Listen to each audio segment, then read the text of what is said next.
full screen. There you go. Perfect. Thank you. I'm Bob Helber. I work at the Naval Research Lab, and we are using MOM6 in the Nordic Seas for a project that I have. So what I want to do is just say what the objectives of the project are and why I think MOM6 will be a useful tool, and some very preliminary results that we have using the model. So the objective is to understand the 3D ocean circulation dynamics resulting from greater intrusion of Atlantic temperatures and salinities into the Greenland Sea. I don't know if you could see my pointer, but yeah, we can. You can? Okay, good.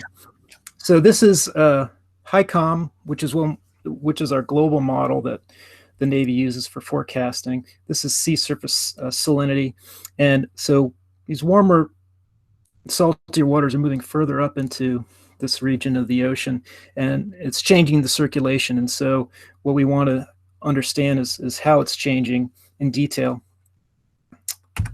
So the larger scale context, of course, is that this is bathymetry in the same region that Atlantic deep water is formed up here. So in the Greenland Sea, you have deep water formation. So this cartoon on the left is actually just an imagined slice through the Greenland Sea. So you have the warm, salty waters flowing north.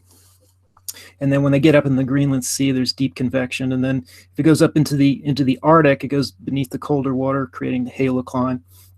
And then when these waters are created, they flow back over through particularly the Denmark Strait. So these are the water mass changes that we're interested in understanding how they're changing and how they're affecting the circulation dynamics. So that's what we're looking at, and we think that MOM6 would be a good model for this. Particularly interested in the layer formulation of the model, which is very similar to the HICOM model that we're used to using at the Naval Research Lab. So those are the kind of questions that we're trying to answer with this modeling study, and I think MOM6 could help us with that. So more about the deep convection. So in the Greenland Sea, traditionally, the Greenland Sea gyre is where there would be deep convection. This is bathymetry I'm showing on the left. There's an interesting paper in 2018 where they published decades of temperature data from the middle of the Greenland Sea. And so like in the 90s, you would see this deep subsurface temperature maximum, which is a signature of deep convection that would go very deep there. And but it doesn't seem to be occurring anymore, so it's suggesting that the circulation in Greenland Sea is changing. The convection has gone elsewhere. So the question is, where is the convection occurring now? How is the deep water forming? So those are the kind of questions. So one reason that I'm pointing this out, which is relevant to modeling with isopycnal coordinate model, is that particularly in the 90s, you would have these situations where you would have an inversion in sigma 2. So what I mean by that is sigma 2, what I'm saying here is actually a density, potential density reference to 2,000 decibars, minus 1,000. So that's where the sigma comes from. That's different from the coordinate sigma, which I'll mention later. So anyway, this is row 2.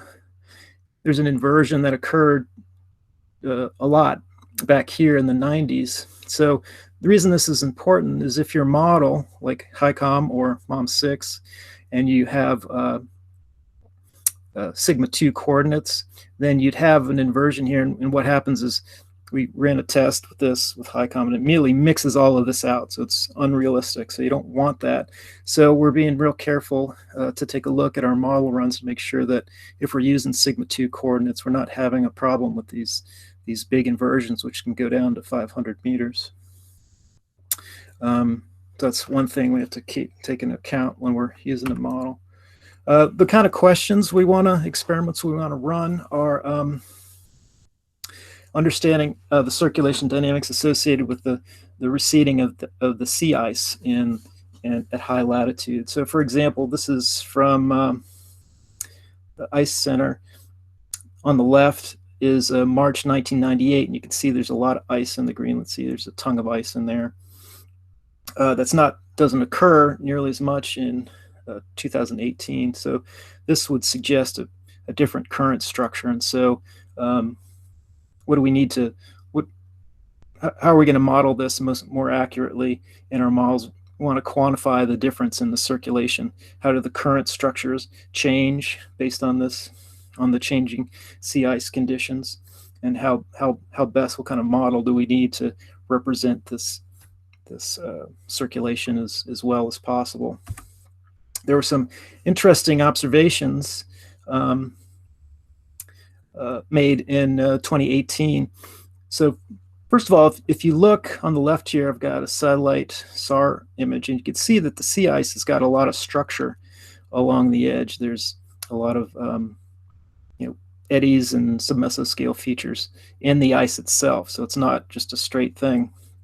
But our sea ice model, which here is probably CICE4 version 4 here maybe, that we're using operationally, and it doesn't have all this structure. It doesn't have this fine scale structure. So what is the impact of that on the circulation? We know that these do have impact, because in 2018, Bob Picard at HUI went out in the RV Alliance and actually drove out right along here into the ice, and we're taking measurements. So the color is potential temperature, and these lines are potential density reference to the surface, minus 1,000. And so there was sea ice over here. There was sea ice cover when he drove into the ice, and so you get this cool polar water, which is associated, which can exist only because of the sea ice. And then there's varying ice concentrations out here associated with these different subsurface features. So it would suggest that that this does have a big impact on the circulation. And how does that affect the current structure along here, the dissipation, the kinetic energy, things like that? So these are the kind of questions we're trying to answer. And we're interested a lot in the subsurface structure. I forgot to mention that NRL traditionally had spent a lot of time on the sea ice modeling, but this project is to look down deep, so we're more interested in the subsurface. So we've got a modeling project, which includes MOM6, which is why I'm here talking. And so the models we have are MOM6, of course. And we're interested in that because if it's an ALE model, meaning that the coordinates literally move with the water masses. It's a arbitrary Lagrangian or Eulerian coordinates, of course. We're interested in that capability. So in everything we've done here, we're using the HICOM1 coordinates that we saw earlier today. And hopefully we're thinking right off the bat that that's what we need, because we're used to using that in HICOM. So we think that that's the coordinates that we want to make. So we're gonna look at those. We may need to step back and look at maybe Z-star coordinates if this isn't working right. But the idea right away was that we wanted to use the HICOM1 coordinates. So hopefully maybe that'll pan out. We'll see. The model that we do a lot of work with at NRL is NCOM, which is a Navy Coastal Ocean model. So I'll show you a little results from that today. And the interesting thing about that is that we've got NCOM, and it runs with our COAMPS atmospheric model. And this is a tightly coupled system. I'm gonna talk a little bit more about that in the next slide, where we actually couple it with the model. So we have NRL, we have our own coupling system. NCOM is a sigma Z level model, so it doesn't have the ALE capability. It's an older model, so it does have tides, the barotropic tides at the boundaries. It's sigma 0, but it's a Z level fixed coordinate model, so that I don't think the inversion in sigma 2 is a problem with this model. We also, at NRL, we've got HICOM, the hybrid coordinate ocean model, which is an ALE model, of course. We've got a version with full tides. The reference pressure is 2,000 meters. This is our global model we use for boundary conditions. The NRL's Global Ocean Forecasting System, which is the Navy's operational model, is built on HICOM. This may eventually be replaced with MOM6. So anyway, we're testing that now, as was mentioned earlier today. It's got an issue with the pressure gradient, which anyway. So there's a lot of reasons to use MOM6 for this project too.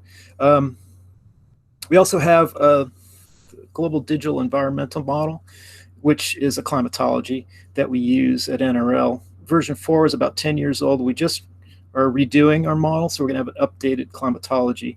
So when our initialization of our model is going to be more relevant to the changing conditions with our new climatology. Oh, yeah, right. I forgot. I wanted to tell you about the COAMP system. It's a tightly coupled system. Typically, we couple every 6 minutes between the ocean and the atmosphere, and then we have the COAMP's atmospheric model. So it's a model that runs along with the NCOM at the same time. Our boundary conditions, surface forcing boundary conditions, are NavGem, which is the Navy's global atmospheric model, and the boundary conditions are HICOM, which are also forced with the NavGem. So I just wanted to show you an example of some output from COAMPs. One thing we're interested in, here's surface wind stress from the COAMPs model, and in March of 2018, there's what are called these right there, which are cold air outbreaks, which have a real strong impact at the subsurface. So we want to take a look at the impact of cold air outbreaks at the flow, like particularly through the Denmark Strait.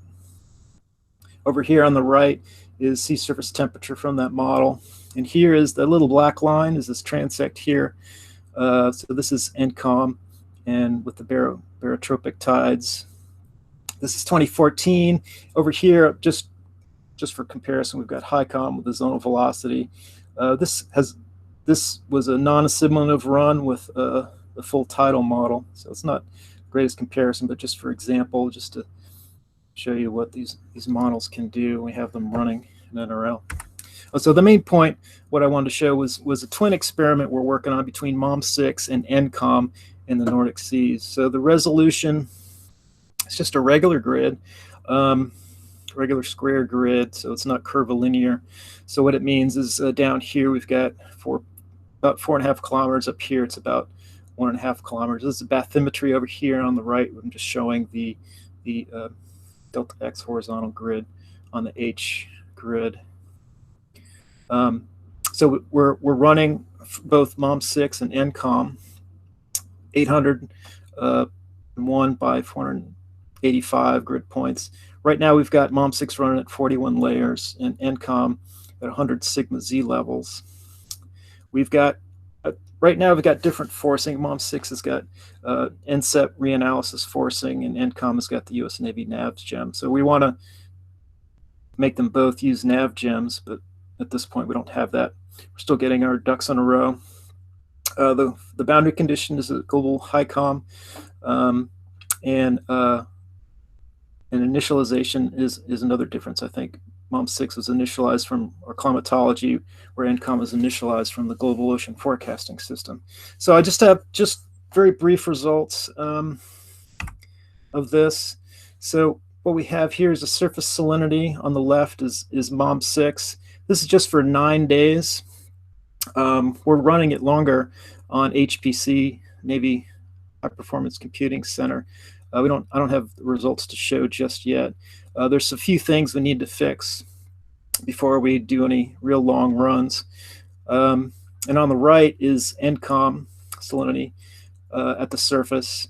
This is the full month of January. We've got this 3 hourly. We've actually run NCOM in this configuration for a full year. On the left is MOM6 just for the first 9 days of January. And so looking at this, you wouldn't think that maybe things are okay, except for perhaps down here. I'm not sure if we need to block out some grid points that Kate was just telling us about. I'm not sure we have that correct yet, so we may need to take a closer look because I just learned that just today, what Kate was telling us about the boundary conditions near the edge of your condition. So we may need to take a look at that. Oh yeah, up here, maybe we need to do that. So so there's some more work we need to do to get the boundary conditions right, although mostly they seem to be working. So we need to work on that. And the next slide I'll show you is through the Denmark Strait, through this little channel right here, going over the sill in the Denmark Strait. On the right here we have NCOM temperature through that transect, and this is again for January. And it's interesting that through the Denmark Strait there are these boluses of water that pulsate through the strait, and that's the overflow into the deeper layers that go into the Atlantic. So it's going to be very interesting to see how these models model this section of the ocean. So right off the back, looking at the NCOM, you see this jagged topography. There's a couple things going on here. First of all, we ran this with 100 layers, but the post-processing NetCDF files only have 40 layers. So we need to go back and reprocess that. But rather, I'm going to plot the sigma layers, because this model is sigma z, so it'll be z levels out here and sigma along the coast. So I need to plot that in detail. So there's a little more work we need to do on NCOM, but mostly with the output. I think the system seems to be running. It's a pretty stable system we've run for a while.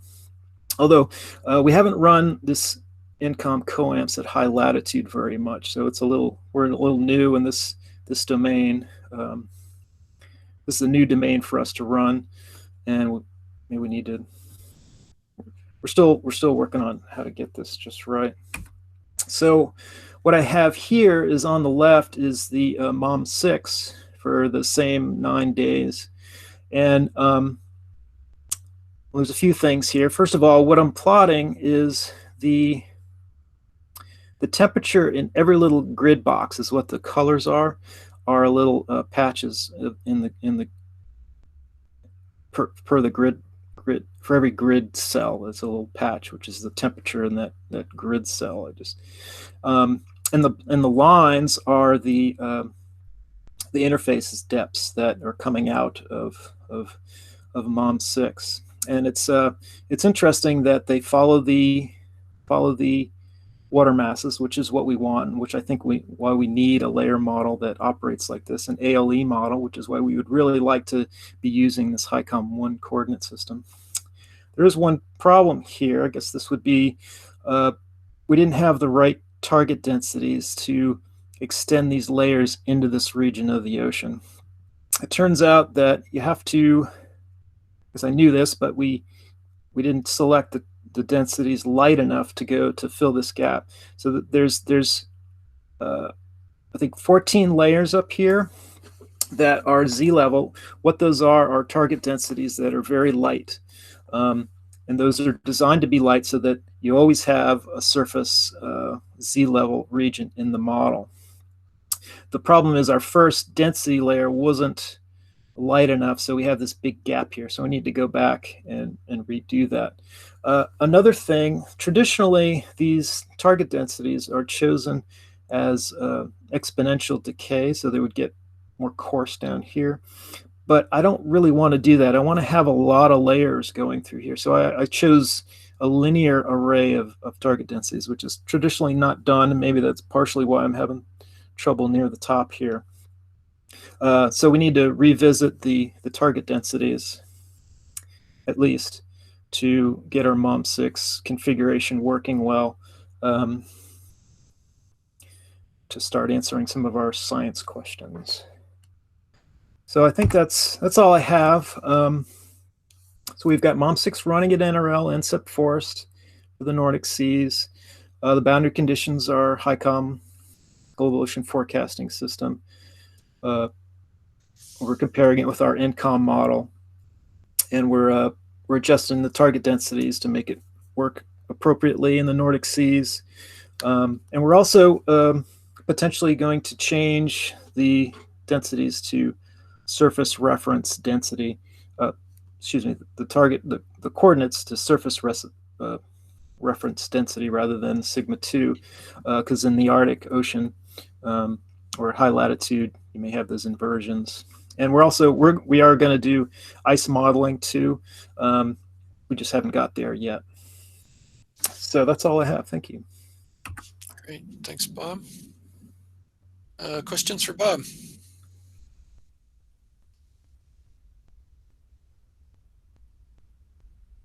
I had a question. I guess it's a HICOM coordinate question. It looked like in the MOM6 configuration, it transitioned to pure Z or Z star on the north side of the Denmark Strait. Is that the design of the coordinate here? All the black lines are horizontal. Yeah. So this has to do with the compressibility in the coordinate system. So for regions that are highly unstratified, there is an option to add a little compressibility so that you actually have stratification. So the option here, the compressibility was 0.01, which was the option, which was like a default option in there. That is one of the things we may need to adjust. I got some advice from the regional modeling group last week that we may need to adjust that. So yeah, so this is a region that's got low stratification, and that's why they were Z level. Although it seems like there was more stratification here, so we do need to address this a little more. I'm not exactly sure why these are so straight here. We'll adjust the compressibility parameter and see if this will change things. But yeah, that is what we need to take a little more closer look at.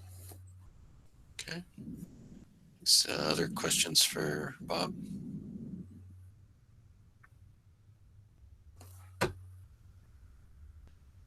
Okay, questions for any of today's speakers before we wrap up here?